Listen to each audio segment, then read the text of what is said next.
Um, this is an example of how you would reach out to that person. I found your profile through a mutual connection, Rob. I'm currently exploring career paths, etc. And you send them an invitation and you get the power of networking going there. It can feel a little uncomfortable to connect with somebody that you don't know, but believe me, this is done every single day by professionals. So it is a tool you definitely want to take advantage of. So you want to add value and engagement to your connections by investing your time with them, keeping up with them, like and share things on your profile page that your connections might be interested in or that you feel would benefit them. Joining groups. We have a number of groups that you can join, and that expands your connection and also has, and then the subject of the group itself gives you commonality, and give testimonials and recommendations to others. You want to ask some of your connections for informational interviews. This is a great way to keep your connections interested. These might be people that you know very well, but in order to keep your connection live and current, reach out to a connection and ask them if they can spend 15 to 20 minutes talking to you about what their role is and maybe giving you some advice. Learning a bit more about the organization that they work for or the industry that they're in. And it helps you to establish a professional bond. Remember, this is a social media network, but it is designed specifically for working connections. So you definitely want to work that network to the best of your ability. An advanced search will help you to find content that you are interested in that might be of interest to other people as well. You can take that content and share it on your feed, and all of the people that you're connected to are going to be able to see that. They'll be able to like it, and they'll be able to see that you're active. Keep in mind that the more your name pops up on their page, whether it's to talk to them personally or just to share information, the better it is for you. You have the ability to absolutely keep your name out there every single day if you'd like. You want to join groups as well. These are like-minded people. These can be alumni groups.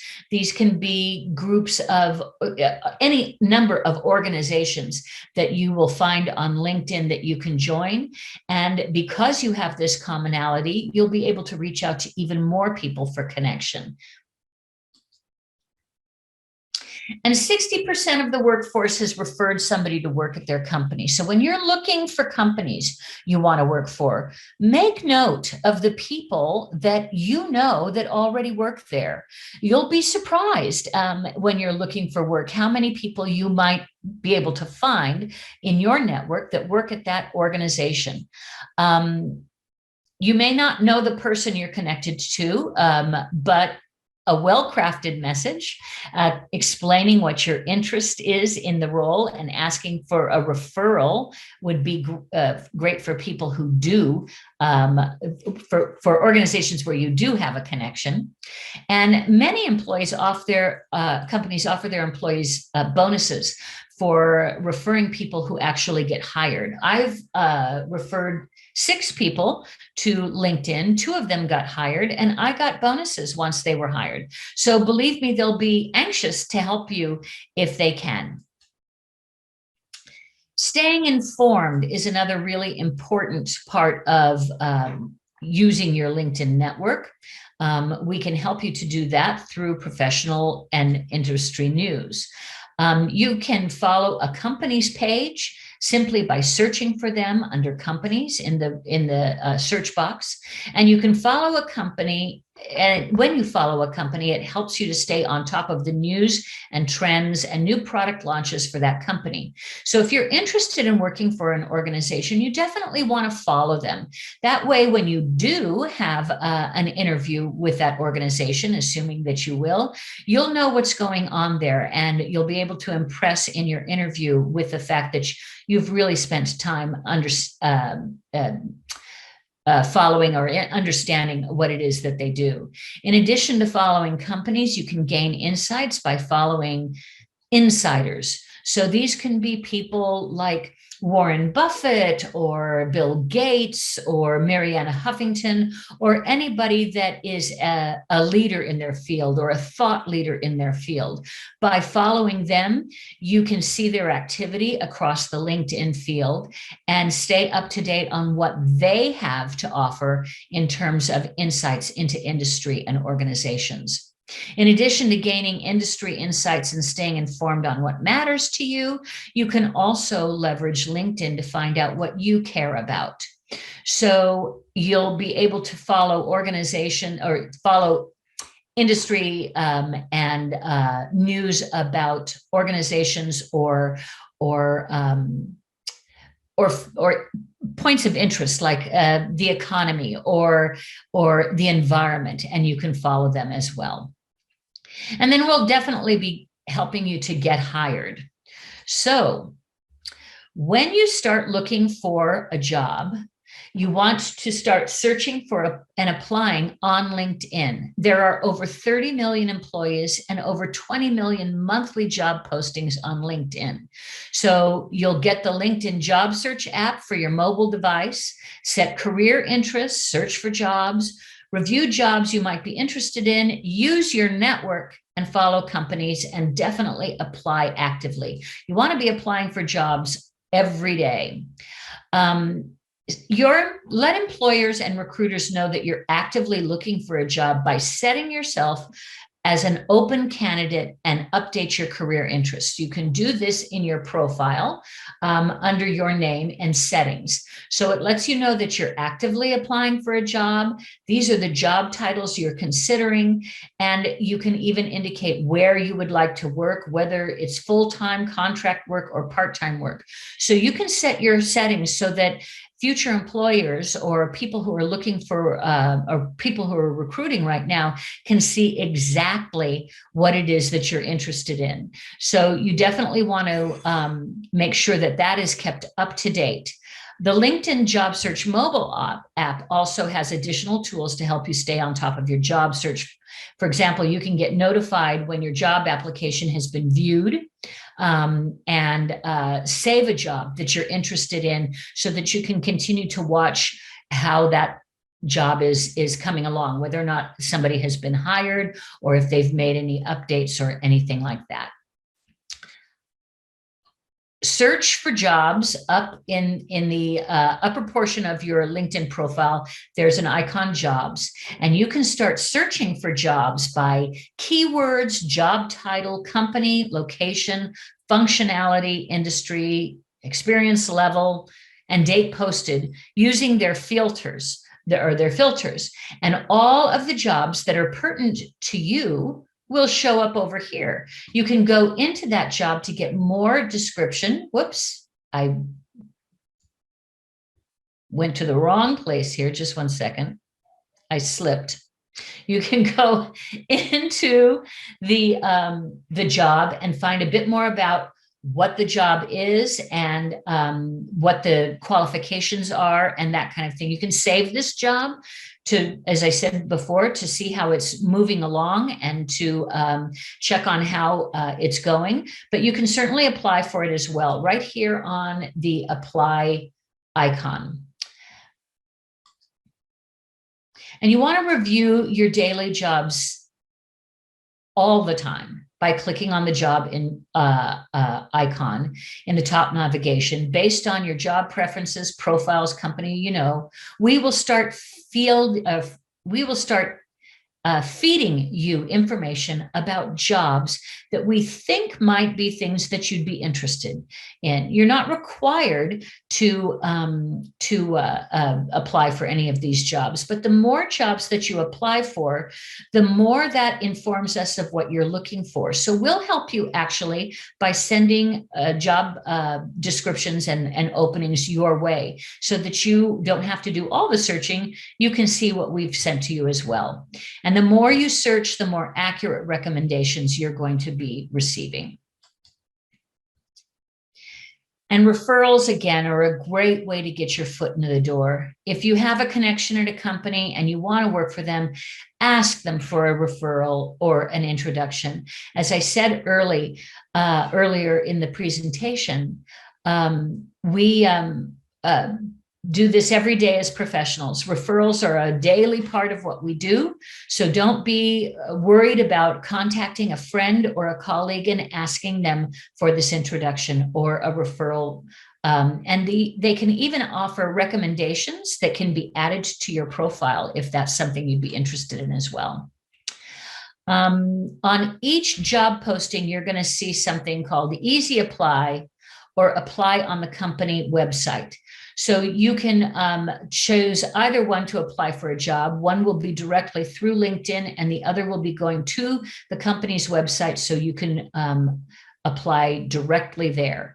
So that we've given you a number of features and flexibilities that will help you to find the job that you're looking for and put your best foot forward. I'm open to questions at this point. So if you have any questions, please feel free to ask. I also would like to let you know that I'm going to be sending Alexandria a tip sheet that she can send out to all of you that will remind you of the best practices, as well as a link to a course we have on LinkedIn Learning that can review all of this and go into more detail on some of the features that we talked about. So I'm wondering if there are any questions at this point. Thank you, Valerie. That's really good that you're going to send us the link for the tips and the short course. I think we all need it because we all are professionals and we should keep learning new things. That's a wonderful presentation. And if you would like to ask questions, please, you can raise your hand and I will allow you to talk, or you can type in the Q&A box. Meanwhile, I have a question. Okay. So how important is to have a recommendation on your LinkedIn profile? Do you think that helps? Or do we ask somebody to do that for us, or do they have to do it on their own? It's a very good question, as a matter of fact. And I have a number of recommendations on my profile. If somebody is looking to hire me, having a recommendation is always helpful. You want this to be from a colleague or a business associate, not just friends, somebody who maybe knows your work. It's a way of having it's a way of getting the recruiters to see that you are endorsed by other people as well. It is difficult sometimes, though, to ask for a recommendation.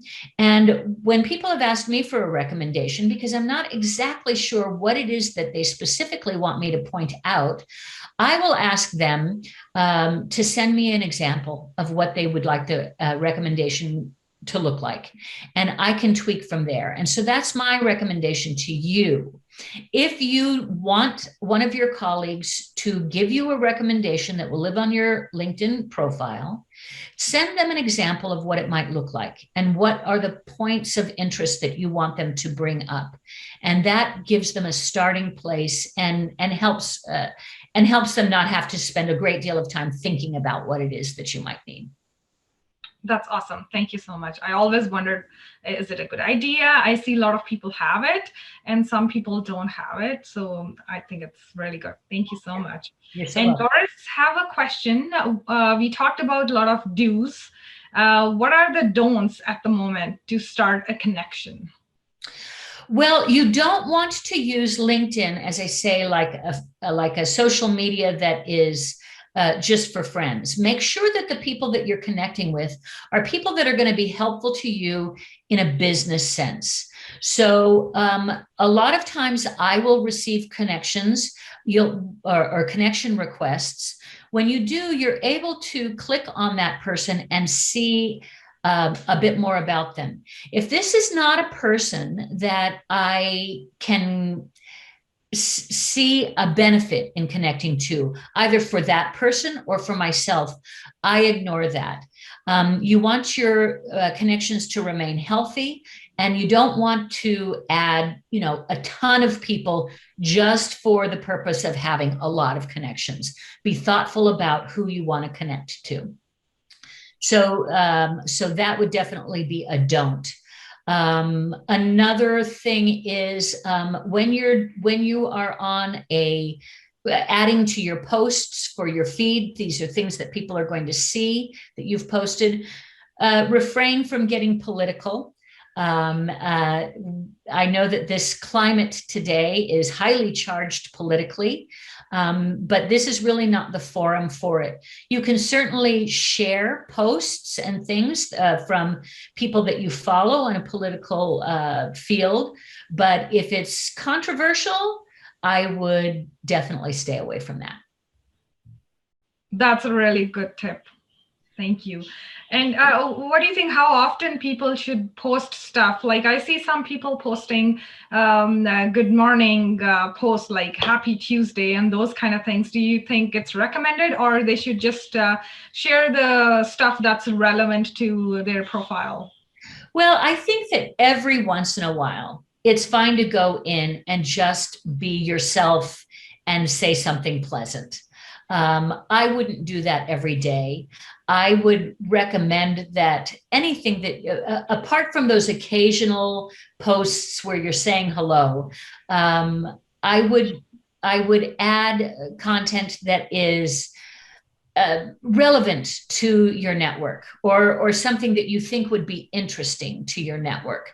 Again, when you post on your feed, it's out there and it's available for everyone to see. You definitely want to keep your face out there, and you want to keep people reminded that you're active on LinkedIn, but you don't want to remind them constantly of frivolous things. You want them to see that you're engaged in the economic landscape, and add things that let them know, hey, they're interested in this particular thing. So am I. This is a serious person. This is a serious business associate, and keep them encouraged to continue to follow you and what you bring. Cool. Thank you so much.